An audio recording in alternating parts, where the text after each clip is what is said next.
नमस्कार, मी भगवान वानखेडे. आपण पाहताय पंढरपुरातील सर्वात पहिले YouTube news channel Pandharpur live. मी आता टाकळीमध्ये आहे. पंढरपूर शहराला लगत जी टाकळी गाव आहे, या टाकळी गावाला आता आजच्या अर्थसंकल्पामध्ये रस्त्याची मंजुरी मिळाली. प्रबोधनकार ठाकरे चौक ते लक्ष्मी टाकळीपर्यंत या रस्त्याची मंजुरी आहे. माझ्यासोबत या रस्त्याला ज्यांनी मंजुरी मिळवलेली आहे ते शिवसेनेचे नेते महेश नाना साठे आणि त्यांचे बंधू टाकळीचे माजी सरपंच संजय साठे आहेत. आपण त्यांच्याकडून जाणून घेऊया की ही मंजुरी कधी त्यांनी याची मागणी केली होती आणि कशा पद्धतीने ही मंजुरी मिळाली ती. काय सांगाल मला? खरं तर माननीय तत्कालीन मुख्यमंत्री एकनाथजी शिंदेसाहेब 10/7/2022ला पंढरपूरच्या आषाढी वारीच्या निमित्तानं आले होते. त्यावेळेस याच ठिकाणी त्यांचा सार्वत्रिक मेळावा स्वागतासाठी घेतला होता आणि त्यावेळेस आपण तीर्थक्षेत्र विकास आराखड्याची मागणी केलेली होती. आणि तीर्थक्षेत्र विकास आराखड्यामध्ये हा रस्ता प्रबोधनकार ठाकरे चौक ते टाकळी चौक हा 2.8 किलोमीटरचा रस्त्याचा समावेश व्हावा असं आपण मागणीपत्र दिलेलं होतं. हे मागणीपत्र देखील आहे आणि त्यावेळेस त्यांनी रिमार्क दिलेला होता आणि ह्याचा समावेश करावा म्हणून. आणि त्याप्रमाणे गेली आपण प्रत्येक अधिवेशनाला बजेट प्लेटमध्ये हा रस्ता घ्यावा, ती बजेट बुकमध्ये समाविष्ट व्हावा असा प्रयत्न करत होतो, परंतु निधीच्या अभावी समाविष्ट होत नव्हता. परंतु आज महाराष्ट्र सरकारनं आणि आपण हे स्मरणपत्र दिलेलं आहे, ह्याच्या पाठपुराव्याच्या आधारे या बजेटमध्ये त्याला मंजुरी दिली आणि या रस्त्यासाठी 2.8 किलोमीटरसाठी ओव्हरब्रिजसह 50 कोटी 16 लाख रुपयाची मंजुरी दिली. त्यामुळं मी टाकळीकर यांच्या वतीनं त्या ठिकाणी युती शासनाचं विशेषतः एकनाथजी शिंदेसाहेबांचं धन्यवाद मानतो. कारण का एकनाथजी शिंदेसाहेब हे त्यांच्या कामातून ओळखले जातात आणि दिलेला शब्द पाळणारा नेता म्हणून अशी त्यांची ओळख आहे. आणि पुन्हा एकदा त्या ठिकाणी या रस्त्याला दिलेल्या शब्दाला दिलेल्याप्रमाणे पाळला आणि ही रस्त्याला मंजुरी दिली. त्याच्यामुळं पुन्हा एकदा त्यांची दिलेला शब्द पाळणारा नेता म्हणून अशी त्यांची ठाम ओळख झालेली आहे. त्याच्यामुळं मी पक्षाचा त्यांचा कार्यकर्ता तर पदाधिकारी आहेच आहे, परंतु माझ्या सर्व टाकळीकरांच्या वतीनं पुन्हा एकदा एकनाथजी शिंदे साहेबांना धन्यवाद. माझ्यासोबत टाकळीचे माजी सरपंच संजय साठे हे सुद्धा आहेत.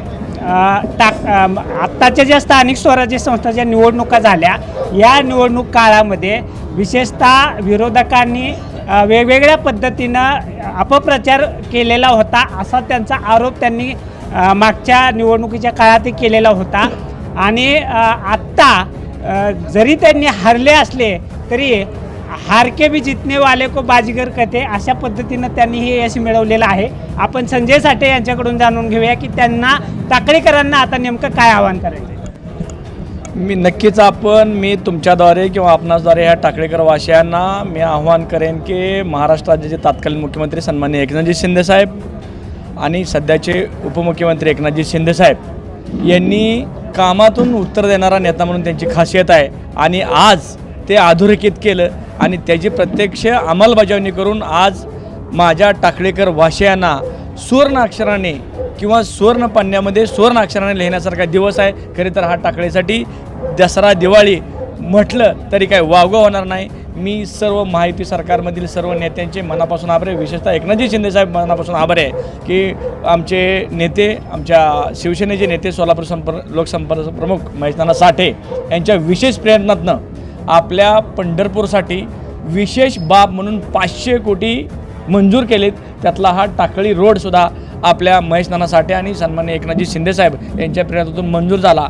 आणि प्रबोधन ठाकरे चौक ते टाकळी चौक उडान पुलासह आज प्रत्यक्षात त्याला 50 कोटी 16 लाख रुपये एवढा भरीव निधी महाराष्ट्र सरकारनं, युती सरकारने दिला. त्याबद्दल मी पुन्हा एकदा महायुती सरकारचं मनापासून आभार व्यक्त करतो. टाकळीकर वासियांच्या वतीनं मी विशेषतः त्यांचा आभार व्यक्त करतो. आणि टाकळीकर वासियांना मी आपल्याद्वारे एवढंच आव्हान करेन की साठे परिवार हे किती जरी निवडणुकीत गेला, जय पराजय न बघता 24 hours by 7 days हे आपल्या टाकळीकरांसाठी सेवेसाठी कार्यतत्पर आहे. आणि मी आपणाद्वारे टाकळीकरांना आणखीन एकदा विनंती करतो की त्यांनी विकासाच्या मुद्द्यावरती कुठल्याही जाती धर्म भेद न पाळता विकासाच्या मुद्द्यावरती टाकळीकरांच्या साठे परिवारांच्या पाठीशी खंबीरपणे ह्याच्या अगोदर देखील ती उभारल्या, तिथून पुढे देखील साठे परिवाराच्या पाठीमागे खंबीरपणे उभं राहावं एवढीच. आणि असंच प्रेम टाकळे शिवसेना नेत्यावरती आणि साठे परिवारावरती करावं एवढीच मी आपणाद्वारे विनंती करतो. जय हिंद, जय महाराष्ट्र. टाकळीच्या या रस्त्याची मंजुरी मिळाल्यानंतर निश्चितच टाकळी गावातील जी प्रॉपर्टी आहे, रिअल इस्टेट आहे, या रिअल इस्टेटीच्या दरामध्ये आता निश्चितच वाढ होणार आहे. या भागातील रहिवाशांना आणि या भागातील जी स्थावर मालमत्ताधारक आहेत यांना निश्चितच ही आनंदाची बातमी आहे. साठे बंधूंचं राजकारण हे पूर्वीपासूनच एक विकासाचा दृष्टिकोन ठेवून चाललेलं असतं. त्यांच्यासमोर यापूर्वीही अनेक आव्हानं आले, पुढेही येत राहतील, परंतु सर्व आव्हानांना हे दोन बंधू टक्कर देत विकासाचं राजकारण करत आलेले आहेत.